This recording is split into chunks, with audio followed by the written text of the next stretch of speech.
parece muy extraño que el ciclismo aquí ha perdido la afición.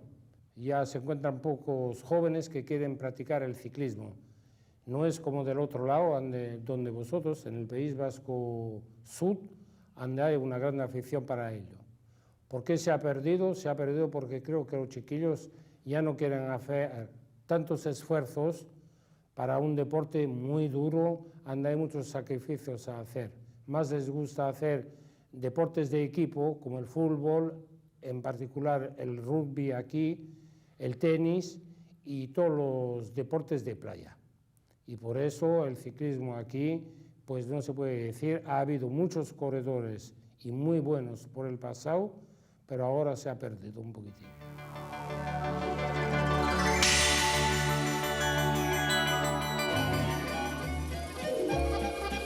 Será pues el pasado quien realmente nos permita hablar de un ciclismo vasco en Euskadi Norte.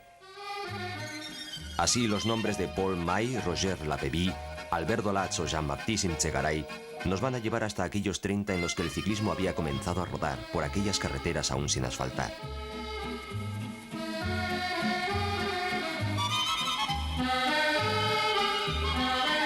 Paul May será el primero de una lista no muy extensa, pero por ello no exenta de calidad. Con un importante palmarés y unas especiales características para el sprint, en los 10 años que transcurrieron entre sus comienzos allá por el año 1931 y su retirada, completó un importante palmarés. Paul May, para mí, cuando empecé yo a correr, la ambición que puede tener un joven, la que tenía yo de todas formas, era de un día llamarme Paul May, pero no teníamos las mismas piernas el uno y el otro. Paul May corrió aquí hasta los 18 años o así, ya ganaba carreras en todas las categorías, fue campeón de Francia amateur en 1934 y militar en 1935. En 1938 ganó su primer campeonato profesional y ganó otro en 1943. Sé que ganó Paris-Roubaix, que en Francia es la clásica, las que querían ganar todos los corredores, Paris-Roubaix, y ganó, y no era poco, ganó Paris-Nantes y 3 veces Paris-Tours. Creo que solo un belga ganó 3 veces Paris-Tours como él. Paul May ha sido de los, creo yo, que se le puede meter en los 10 mejores corredores que ha tenido la Francia. Creo yo que no hay duda, de la gente que hacía carreras de carretera, el mejor sprinter que ha tenido la Francia. Pero si Paul May representaba lo genuino de ciclista nacido y hecho en Euskadi, Roger Lapevy reflejará la eterna situación de la población vasca del otro lado de la frontera, obligada a emigrar a otras zonas del territorio francés en busca de una mejora en sus condiciones de vida.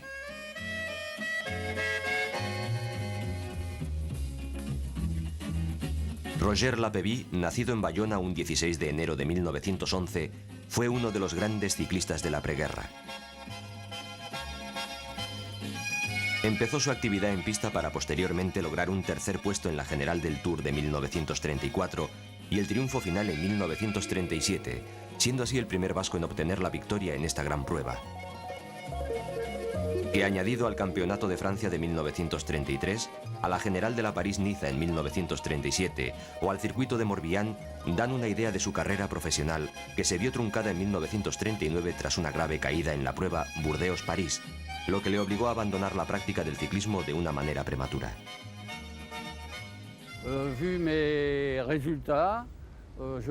Tras participar en una serie de carreras, me fui a París como ciclista de pista, con el objeto de obtener cierto renombre. En París pertenecía al grupo denominado Le Valois. Se trataba de un grupo de gran prestigio, ya que pertenecían al mismo todos los campeones mundiales, así como los vencedores de los Juegos Olímpicos. El director era el señor Rovinard, quien me sugirió que participara en pruebas en carretera, ya que me veía suficientemente preparado en pista. Y así es como comencé. Me prestaron una bicicleta de carretera y en mi primera prueba me caí. En la tercera carrera del campeonato parisino, en Montlirin, obtuve la primera posición. A partir de entonces, animado por aquella victoria, comencé a participar en pruebas en carretera. En 1933 fui campeón de Francia de profesionales, hecho que me permitió participar en el Tour de Francia. En aquel Tour obtuve el tercer puesto de la clasificación general tras llegar primero en 3 etapas. Más adelante llegó el Tour del 37. Todos los ciclistas del mundo sueñan con ganar un Tour. Esa es la victoria más preciada. Preferimos ganar el Tour que el campeonato mundial. Esa es la verdad. Y yo me siento muy satisfecho de haber ganado aquel Tour de Francia.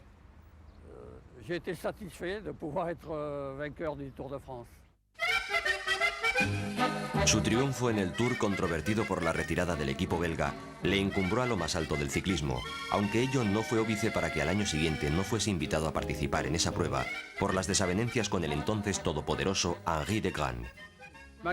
A pesar de que durante 1938 seguía siendo ciclista, no fui invitado a participar en aquella edición del Tour, cosa obligada en aquella época para poder participar en la prueba.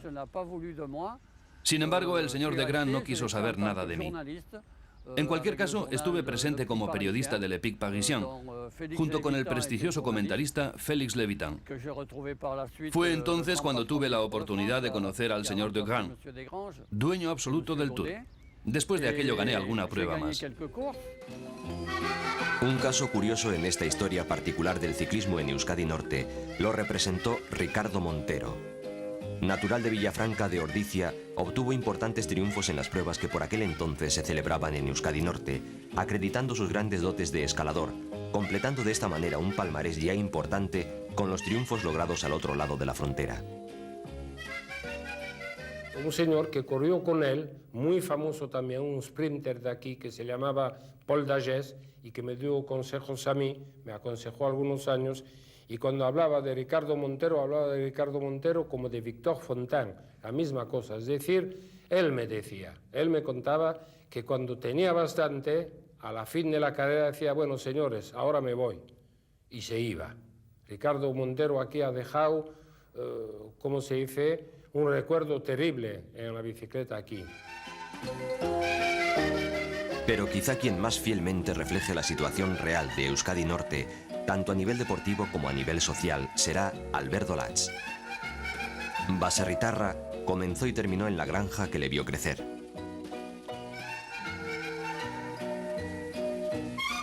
Con el paréntesis para la práctica del deporte originado por la guerra, su carrera ciclista abarcó desde 1936 a 1956.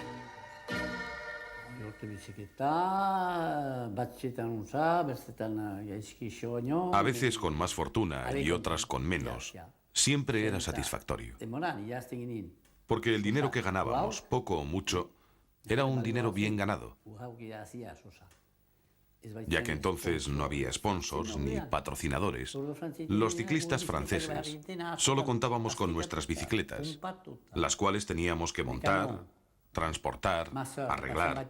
Hacíamos de mecánicos porque había solo uno para cada 12 de nosotros. Y siempre que le pedíamos algo nos respondía, mañana, mañana.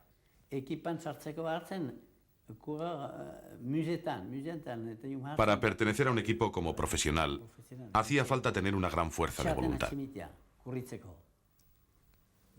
Te llamaban para participar en una carrera, acudías y si te clasificabas entre los primeros te volvían a llamar. Y si no, te olvidaban. Te quedabas sin patrocinador. Aquellos patrocinadores no eran como los de ahora, como lo pueden ser los de Banesto, Once, etc. Ahora los ciclistas saben que cobrarán a final de mes. Nosotros no teníamos ni un duro.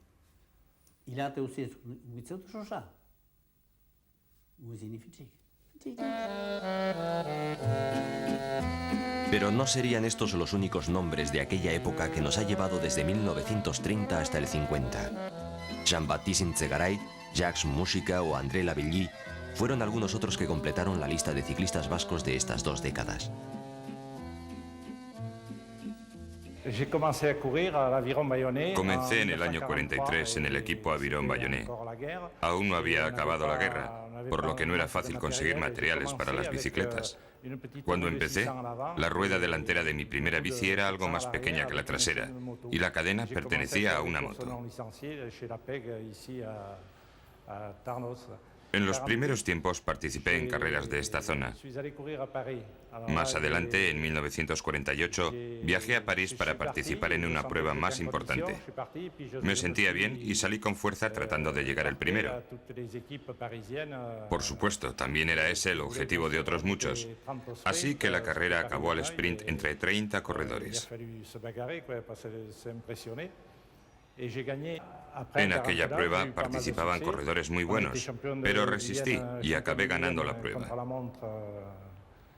Más adelante gané otras muchas carreras, la contrarreloj de Guyenne e incluso el campeonato de Francia.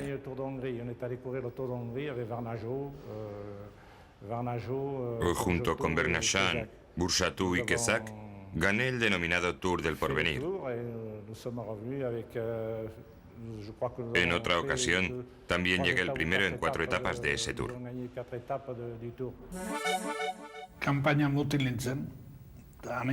En aquella época, yo trabajaba en el campo. Pero como a mi hermano lo movilizaron para la guerra, no me quedó más remedio que ir a trabajar a la ciudad. Y me coloqué de cantero en una obra.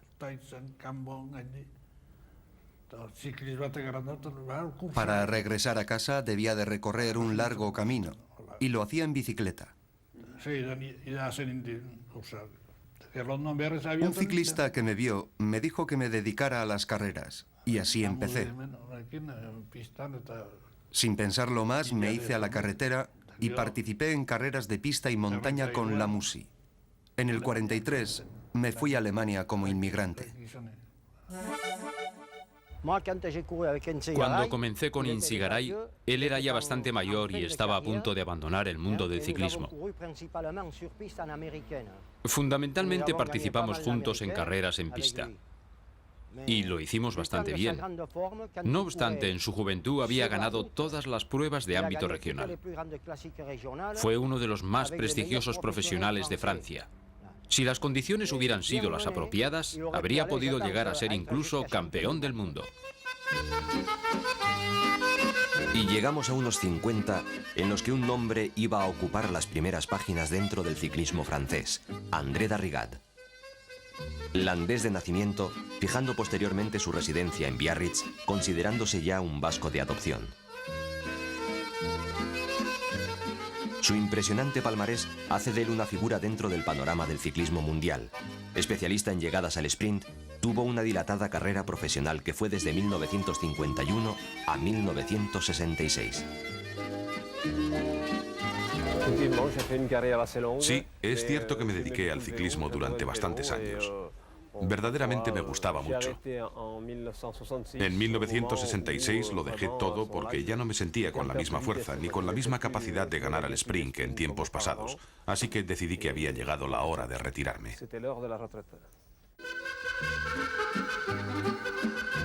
El campeonato del mundo era una prueba que atraía sobremanera a André Darrigat. Sus cualidades ciclistas eran propicias para este tipo de carreras y bien que las aprovechó. Prueba de ello es que en 4 años consecutivos pudo subir al podium de vencedores. En los años 57 y 58 con 2 terceros puestos y en el 60 lograba el subcampeonato. En el 59 en Sambat el sueño de André Darrigat se convertiría en realidad. Ganaba con facilidad el campeonato del mundo encaramándose a lo más alto del podium. Ganar el campeonato del mundo era uno de mis mayores sueños. Se trataba de uno de los premios más codiciados y lo logré durante 4 años consecutivos. El campeonato del mundo no era una carrera más para mí, por lo que me preparé para ello específicamente. Sus otros triunfos en los 6 días de París, en la Burdeos-Sens o en el Trofeo Baracchi, siempre acompañado de Jacques Anquetil, no le produjeron sin embargo tanta satisfacción como el logrado en el Giro de Lombardía en 1956 por delante del mítico Coppi. André Darrigat parecía vivir un sueño impensable que llenó de satisfacción al ciclista de las Landas. Pero no sería por todo esto por lo que André Darrigat pasaría a la historia del ciclismo. Sus 22 triunfos de etapa en el Tour de Francia le avalan como uno de los corredores más grandes que jamás haya participado en la Gran Boucle, aunque no siempre todo hayan sido alegrías. Así, difícilmente podrá olvidar aquella edición del Tour del 58, en el que al disputar una llegada en el Parque de los Príncipes, sufrió una grave caída que lo tuvo al borde de la muerte. En aquel momento, cuando iba en cabeza de carrera, me caí sobre el jardinero del Parque de los Príncipes. Fue un golpe terrible. El jardinero salió corriendo para echar a los fotógrafos que se abalanzaban sobre la pista. El jardinero se llamaba Auters, y en el mismo momento en que yo venía al sprint se introdujo en la pista, tropezamos. Él murió y yo entré en coma. Afortunadamente para mí caí sobre el césped.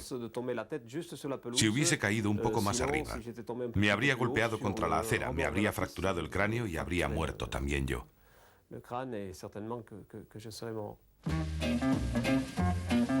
Y el Tour será asimismo escenario de un nuevo triunfo vasco.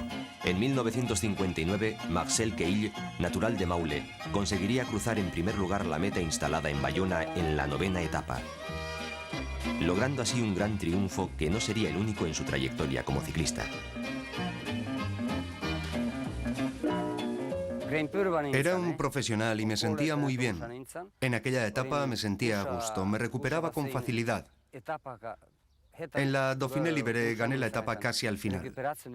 En la Midi Libre quedé en segundo lugar de la clasificación general y el 20º y el 30º en el Tour de Francia.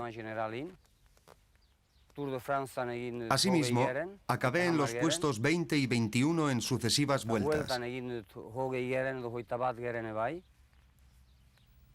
Y el año 1966 me concedieron el premio al ciclista más combativo del Tour de Francia.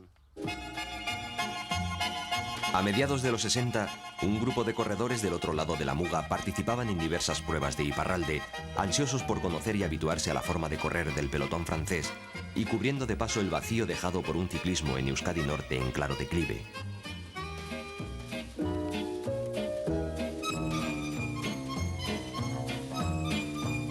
Así, Txomin Perurena ganaba su primera carrera internacional en la clásica Burdeos-Sens. Los ciclistas vascos como Mendiburu, Perurena, Lassa, se comportaron muy bien. Y de allí empezó que el equipo Fagor, como les han visto que se portaron muy bien en el plan internacional, por lo menos disputando unas carreras en Francia, han tenido la idea de hacer un equipo profesional. Siguiendo en este caminar a través del tiempo, nos situaremos en la década de los 70, en la que de nuevo aparece un nombre vasco dentro del panorama ciclista, Ramuncho Hernando.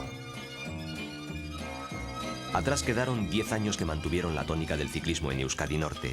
Numerosas carreras de un día, criteriums y circuitos locales con ciclistas que destacaban en el campo amateur, pero que no daban el salto al profesionalismo. Quien sí lo haría sería el ciclista de Sibur, que con unos inicios prometedores en el campo amateur no tuvo la misma suerte en su corta andadura en el campo profesional. Yo comencé a correr como profesional de la mano de Henri Labadie. Tenía ya un equipo, pero en 1975 formó otro, reuniendo a los del equipo anterior y a los mejores corredores de la costa vasca. Al cabo de algún tiempo, Labadie nos consiguió a Dominique Arnaud y a mí un contrato en un equipo español, en el Henninger Aquila Rosa. En mi época de amateur destaqué como escalador. Gané el ascenso de Gorla. Quedé quedé en séptima posición en la subida a Arrate y me defendí bastante bien en otra serie de escaladas. Por entonces, todo el mundo me decía que como profesional tenía un buen futuro en la montaña. Por supuesto, yo no conocía el mundillo de los profesionales. Y en cuanto lo conocí, me percaté de que aquello era más difícil de lo que había supuesto yo. Cuando llegaba a meta, junto con el pelotón en el puesto 20 o 25, me sentía el hombre más feliz del mundo. La desaparición del equipo CAS había dejado huérfano al ciclismo vasco y estatal, y no había nadie que en estos primeros años se atreviera a intervenir de una manera decidida en el campo del profesionalismo. Los intentos eran tímidos y en esta situación era difícil correr. Cuando empecé como profesional, pensaba continuar durante algunos años, pero mi equipo estaba financiado por el dueño de una empresa de importación-exportación mallorquina, y aquel hombre, después de financiar el equipo durante 5 años, el año 80, decidió abandonar el ciclismo y sponsorizar a un equipo de fútbol. Esto es lo que nos contaron a nosotros al menos. Nosotros no tuvimos ocasión de hablar con él, pero nos dijeron que era eso lo que había ocurrido. Más tarde, en noviembre de ese mismo año, un señor me llamó por teléfono para comunicarme que quería formar un equipo denominado La Vie Claire. Yo me presté enseguida a ello, ya que por aquel tiempo estaba buscando un equipo profesional en el que integrarme. Él me dijo que tendría que esperar un poco, pues también deseaba contratar a Bernard Thévenet, perteneciente entonces al equipo Teka español. Si Thévenet aceptaba formar parte del nuevo equipo, La Vie Claire saldría a la luz en 1981. Pero al cabo de 15 días me volvió a llamar el mismo señor y me dijo que Thévenet no deseaba abandonar el equipo Teka. Así pues, La Vie Claire nunca llegó a organizarse y yo regresé al mundo amateur durante 3 años más.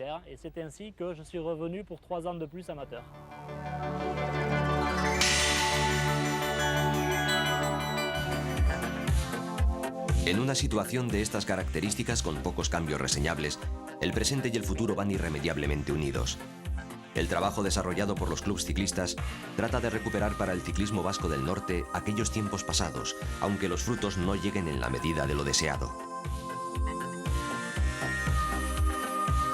El guidón bayonés histórico dentro del quehacer ciclista. Nos tenemos que remontar al año 1911 para conocer sus inicios en el mundo del ciclismo. Mantiene aún viva la llama de la afición ciclista de Iparralde. Club de nombres ilustres, Paul Maay, José Miguel Echavarri o el mismo Luis Ocaña, trata de reverdecer viejos laureles con el trabajo diario entre los más jóvenes. En mi opinión, siempre hubo grandes ciclistas en el equipo guidón bayonés. Por un lado, la organización interna fue muy buena y por otro también los patrocinadores demostraron un gran nivel. Su objetivo siempre fue impulsar el ciclismo y en este sentido han realizado una gran labor en Iparralde. Y fruto de este trabajo es la actual generación salida de este club y de la que alguno ya comienza a formar parte del pelotón ciclista, aunque de momento lo haga en la categoría de aficionados. Un primo mío se hizo ciclista cuando yo era pequeño. Así me puse en contacto con este mundo. Tenía 13 años cuando fui por primera vez al guidón bayonés, donde pasé casi 7 años. Fue un equipo muy importante para mí. Los entrenadores eran muy buenos y estaba muy contento.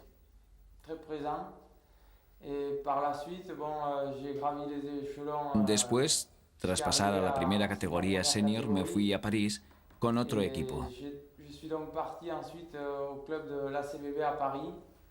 He pasado 2 años allí y esta es mi primera temporada en un equipo español, en el Gurelesa concretamente.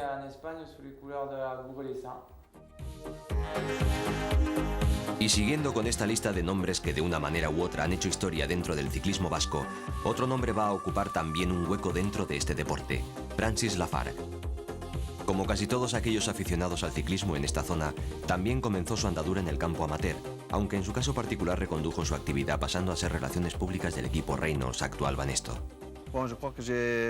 Me siento afortunado, pues tuve la oportunidad de conocer a José Miguel Echavarri. Le conocí en Biarritz, antes de empezar con él en el equipo Reynolds. Yo soy natural de Biarritz y José Miguel Echavarri vivía allí en los 70, en casa de un tío suyo. Después le volví a ver en Pamplona, en fiestas de San Fermín, y José Miguel, tan amable como siempre, se me acercó para hablarme de ciclismo. Después, en 1980, nombraron a José Miguel director deportivo del equipo Reynolds, y entonces volvimos a hablar. Él tenía muchas ideas nuevas, yo también tenía algunas, y las discutimos entre los dos. Finalmente me llamó por teléfono en 1983 para preguntarme si quería pertenecer a su equipo. Aquel año tenían intención de participar en el Tour y no había nadie en el equipo que supiera hablar francés. Así es como tomé parte en el Tour con el equipo Reynolds. En aquella época yo tampoco sabía hablar castellano. Ahora, sin embargo, he aprendido, del mismo modo que ellos han aprendido a hablar francés.